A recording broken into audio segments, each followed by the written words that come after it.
The thieves did not just steal the paintings. They left the frames behind. On March 18, 1990, two men dressed as police officers walked into the Isabella Stewart Gardner Museum in Boston. They said they were responding to a disturbance. There was no real disturbance. Within minutes, the guards were handcuffed in the basement. The museum's panic button was out of reach, and the thieves had more than an hour inside of one of the most valuable private art collections in America.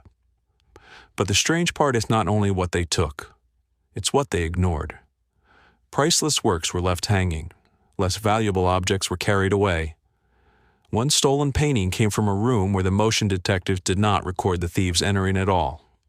And more than 3 decades later, no one has been arrested. Not one of the 13 stolen works has come home. The museum was quiet after midnight. Boston was not. It was St. Patrick's Day weekend. People were still moving through the streets nearby. Around 12:30 in the morning, witnesses saw 2 men dressed as police officers near the museum. That detail matters because less than an hour later, those same costumes would open the door. Inside the Gardner, 2 guards were working the night shift. Ricka Bath was 23. Randy Hested was 25. For Hested, it was his first night on that shift. The routine was simple. One guard stayed at the security desk. The other walked the galleries with a flashlight and a radio. But early that morning, odd things had already started happening. Fire alarms went off in several rooms. Bath checked them. No smoke, no fire. Eventually, he treated the panel like a malfunction. Then, during his patrol, he opened the side door briefly and shut it again. That may have been nothing, but in this case, nothing keeps showing up in very inconvenient places. At 1:20 a.m., the 2 fake officers came to the employee entrance. They rang the buzzer, then told Bath they were police responding to a disturbance. He could see them on the security camera. They looked official enough, and he let them in. That broke museum protocol. Once inside, the men asked if anyone else was in the building. Bath called Hested back to the desk. Then one of the men told Bath he looked familiar. Maybe there was a warrant out for him. He told Bath to step away from the desk and show identification. That one instruction moved Bath away from the panic button. Clean, simple. Cruel if it was planned that way. Bath later noticed that the taller man's mustache appeared to be fake. By then, it did not matter. The guards were handcuffed. Their eyes and heads were wrapped in duct tape. They were taken to the basement and restrained. The thieves told them not to cause problems. Then they went upstairs.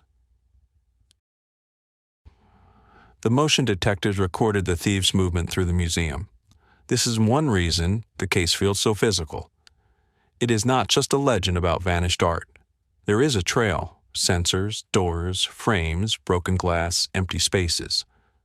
The thieves entered the Dutch room on the 2nd floor. There, they took Rembrandt's Christ in the Storm on the Sea of Galilee. It was his only seascape. They also took a lady and a gentleman in black.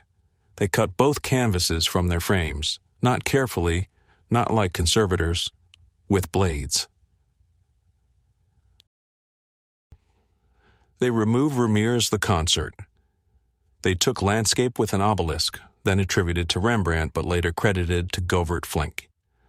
They took a small Rembrandt self-portrait etching. They took an ancient Chinese bronze gud from the table.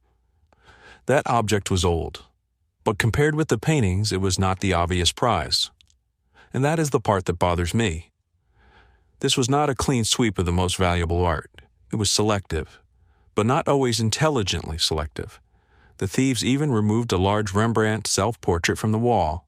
Then they left it behind. Maybe it was too big. Maybe it was too awkward. Maybe they simply did not know what they were doing. In the short gallery, they tried to remove a Napoleonic flag. They did not finish. Instead, they took the bronze eagle fanal from the top. They also took 5 Degas works. Small works, easier to carry. Then came another strange detail. The thieves stole Manet's Ches Tortoni from the Blue Room on the 1st floor. but the motion detectors did not record them entering that room during the robbery. The only recorded movement there that night came from a bath during his earlier patrol. That does not prove he stole it. It does not prove anyone inside helped, but it leaves behind a bad little gap, and gaps are where this case lives. Before leaving, the thieves went to the security director's office. They took video cassettes from the security cameras. They took motion detector printouts. But they missed or ignored the hard drive that also stored movement data. That is almost funny, not ha-ha funny, the other kind. The kind where the plan looks smart until suddenly it looks stupid. At 2:40 a.m., the side doors opened. At 2:45, they opened again for the last time. The thieves had spent 81 minutes inside the museum. They made 2 trips to the car. Then they vanished. The guards remained bound until police arrived that morning. By then, 13 works were gone. The FBI later described the theft as the largest property crime in United States history. The missing art has been valued at more than $500 million. The Gardner Museum has offered a reward of up to $10 million for information leading to the return of the works in good condition. It also offers a separate reward for the Napoleonic eagle finale. The investigation has followed organized crime leads. The FBI has said it believes the robbery was carried out by a criminal organization. Maybe that is true. Maybe the paintings became bargaining chips.